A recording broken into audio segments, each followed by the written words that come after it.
کلام مقدس پرانے عہد نامہ میں سے خروج کی کتاب، اس کا 40واں اور آخری باب، مسکن کا کھڑا کیا جانا اور مخصوصیت۔ اور خداوند نے موسیٰ سے کہا، پہلے مہینے کی پہلی تاریخ کو تو خیمہ اجتماع کے مسکن کو کھڑا کر دینا اور اس میں شہادت کا صندوق رکھ کر صندوق پر بیچ کا پردہ کھینچ دینا اور میز کو اندر لے جا کر اس پر کی سب چیزیں ترتیب سے سجا دینا اور شمعدان کو اندر کر کے اس کے چراغ روشن کر دینا اور بخور جلانے کی زرین قربان گاہ کو شہادت کے صندوق کے سامنے رکھنا اور مسکن کے دروازہ کا پردہ لگا دینا اور سوختنی قربانی کا مذبح خیمہ اجتماع کے مسکن کے دروازے کے سامنے رکھنا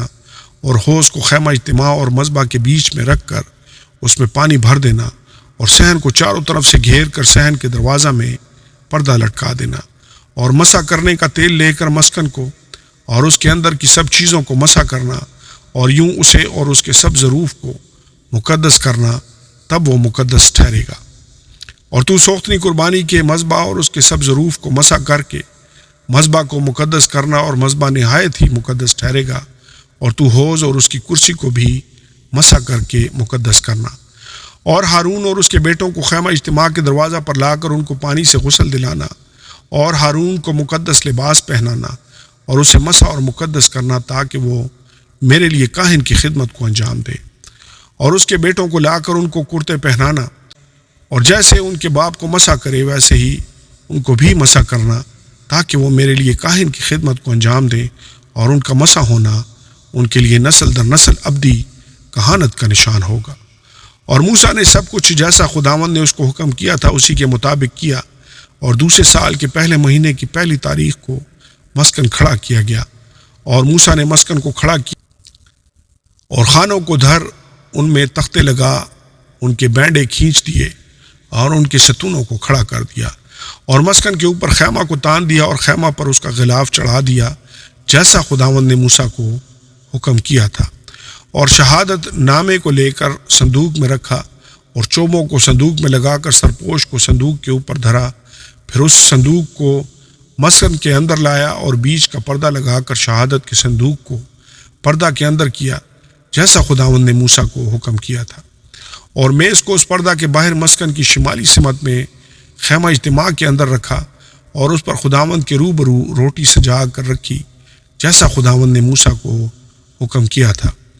اور خیمہ اجتماع کے اندر ہی میز کے سامنے مسکن کی جنوبی سمت میں شمعدان کو رکھا اور چراغ خداوند کے روبرو روشن کر دیے، جیسا خداوند نے موسیٰ کو حکم کیا تھا۔ اور زرین قربان گاہ کو خیمہ اجتماع کے اندر پردہ کے سامنے رکھا اور اس پر خوشبودار اور مسالے کا بخور جلایا، جیسا خداوند نے موسیٰ کو حکم کیا تھا۔ اور اس نے مسکن کے دروازہ پر پردہ لگایا اور خیمہ اجتماع کے مسکن کے دروازہ پر سوختنی قربانی کا مذبح رکھ کر اس پر سوختنی قربانی اور نظر کی قربانی چڑھائی، جیسا خداوند نے موسیٰ کو حکم کیا تھا۔ اور اس نے حوض کو خیمہ اجتماع اور مذبح کے بیچ میں رکھ کر اس میں دھونے کے لیے پانی بھر دیا، اور موسیٰ اور ہارون اور اس کے بیٹوں نے اپنے اپنے ہاتھ پاؤں اس میں دھوئے جب جب وہ خیمہ اجتماع کے اندر داخل ہوتے، اور جب جب وہ مذبح کے نزدیک جاتے تو اپنے آپ کو دھو کر جاتے تھے،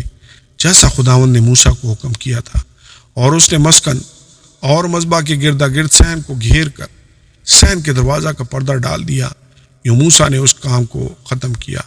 مسکن کے اوپر بادل کا چھا جانا۔ تب خیمہ اجتماع پر ابر چھا گیا اور مسکن خداوند کے جلال سے معمور ہو گیا، اور موسیٰ خیمہ اجتماع میں داخل نہ ہو سکا،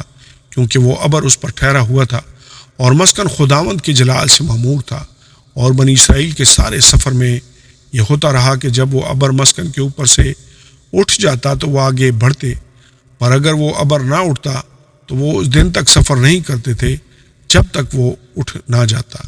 کیونکہ خداوند کا ابر اسرائیل کے سارے گھرانے کے سامنے اور اس کے سارے سفر میں دن کے وقت تو مسکن کے اوپر ٹھہرا رہتا